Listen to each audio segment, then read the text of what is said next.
Good morning, students. I hope you have already read the chapter till the topic harmful microorganism. So today we will start with the topic communicable disease, food poisoning and food preservation. So what is communicable disease? Diseases that are spread from one person to other is known as the communicable disease. So diseases that are catching is known as communicable disease. Diseases that are caused by germs or pathogen. Example of pathogen include virus, bacteria and parasite like worms or fungi. So examples are chickenpox, diphtheria, filariasis, AIDS. These all are communicable disease. You will find this chart in your book.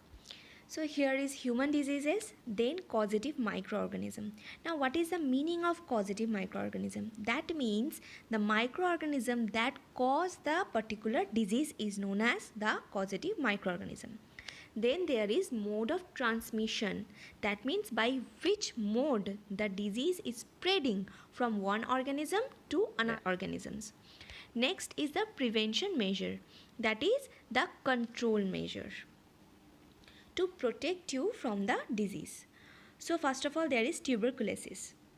So its causative microorganism is bacteria and mode of transmission is air.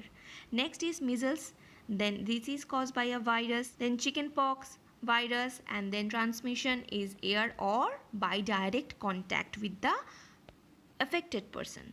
Then polio, it's also caused by a virus, mode of transmission is air and water. Next is cholera. This is caused by a bacteria.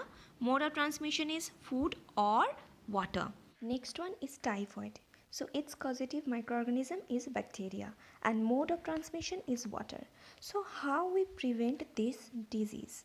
So first of all, in here we prevent this by keeping the patient in complete isolation. Keep the personal belonging of the patient away from those of the others. Vaccination to be given at a suitable age. So by giving the vaccine, we can prevent all this disease. Next one also for this one, cholera and typhoid, that we have to maintain the personal hygiene and good sanitary habits. Consume properly cooked food and boiled drinking water. Because of water is the mode of transmission, that's why we need to take the clean water.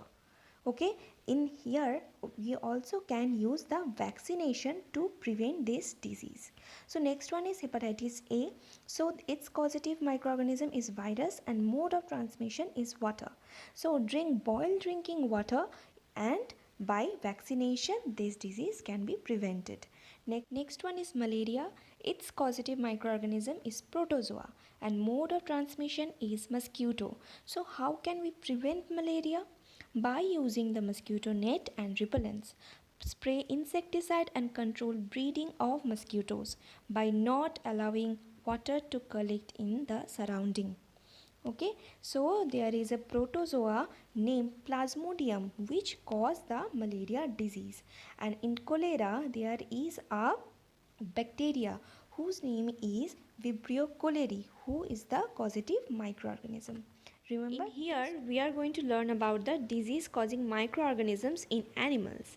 So several microorganisms not only cause diseases in humans and plants but also in other animals. For example, anthrax is a dangerous human and cattle disease caused by a bacterium. So its name is Bacillus anthracis. Okay, so this bacterium is cause the anthrax disease in cattle, foot and mouth disease, and it is caused by virus. So next one is disease causing microorganisms in plants. Several microorganisms cause diseases in plants like wheat, rice, potato, sugarcane, orange, apple and others. The disease reduce the yield of the crops. So we will find in this table we will learn about some common plant disease caused by microorganisms. So the plant diseases are citrus canker, there is also rust of wheat, and then yellow vein mosaic of vindi or okra. So what is the microorganism that cause this citrus canker? That is the bacteria, and mode of transmission is air. By pollination process that microorganism can affect the plant. Next one is the rust of wheat. So the causative microorganism is fungi and mode of transmission is air or seed. Next one is yellow vein mosaic of virus of windy. So this is caused by a virus and its mode of transmission is by insects. So locust, some species of wasp, they are very dangerous to the crops. So they affect the plant. That is why they cause this kind of diseases. Okay, next one we will learn about the food poisoning. So what is food poisoning? Food poisoning could be due to the consumption of food spoiled by some microorganism. Microorganism that grow in our food sometimes produces toxic substance. Now what is toxic? Toxic is an element, okay, which produce the toxicity, and that toxic thing affect our whole body system. So this makes the food poisonous, causing serious illness and even death. So it is very important that we preserve food to prevent it from being spoiled. Understand? So that is known as the food poisoning. So next one is preservation of food. So preservation of food is a method to prevent food from getting spoiled. So we use several methods. They are drying, pickling, refrigeration, deep freezing and canning and bottling. So drying is removing the whole water content from the food. Suppose the dried resin. Next one is pickling, mixing fruit and vegetables with salt and oil. Suppose the mango pickle. Okay, so next one is refrigeration.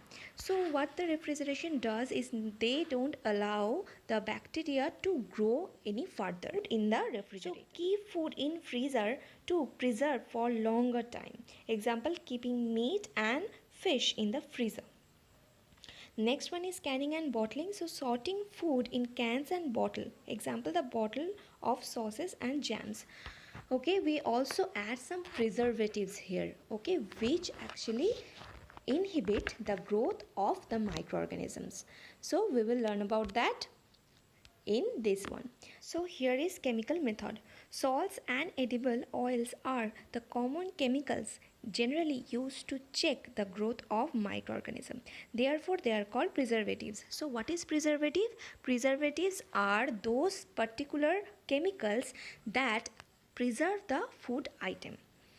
So we add salt or acid as preservatives to pickles. We have already learned about it. So there are some chemical preservatives. They are sodium benzoate and sodium metabisulfite are some common preservatives. These are also used in jams and squash to check their spoilage. Okay, next one is the preservation by common salt. So common salt has been used to preserve meat and fish for ages. Meat and fish are covered with dry salt to check the growth of bacteria. Salting is also used to preserve amla, raw mango and tamarind, etc. Okay, so what happened? It dehydrates those food particles. That is why it prevents the microorganism to grow further. Next one is preserved by sugar. So jams, jellies and squashes are preserved by sugar.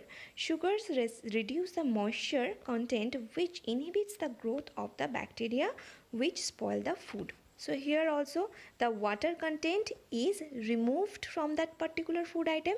That is why it is preserved. Next one is preservation by oil and vinegar. We have already learned about it by pickling. Next one is heat and cold treatment. So you must have observed your mother boiling the milk, okay, before it is stored or used. Boiling kill the microorganisms. So similarly, we keep our food in refrigerator. Low temperature inhibit the growth of microbes. I have already told you about it. Okay, so we will learn about the pasteurization in the next slide. Okay, so we have already learned about storage and packing, that bottling or canning method can be used here. So next is pasteurization. So boiling kills many microorganisms in milk. So low temperature inhibits the growth of microbes. We have already learned about it. That is why what happened? We always boil the milk before freezing it in the freezer.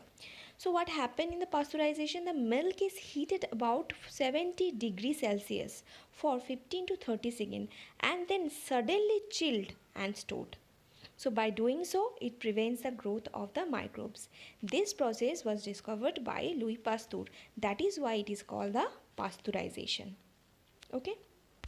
So today I will give you an introduction of the nitrogen cycle, and next day we will discuss about the topic in details. So nitrogen makes up about 78% of our atmosphere. Nitrogen in the atmosphere, it is mostly in the form of N2, which is a compound that plants and animals cannot use. Okay, that is why they have to modify it in the nitrogen cycle. So the process of converting nitrogen into compounds that can be used by plants and animals is called the nitrogen cycle. Okay, this is all for today. Next day we will discuss about the nitrogen cycle in details and also the exercise.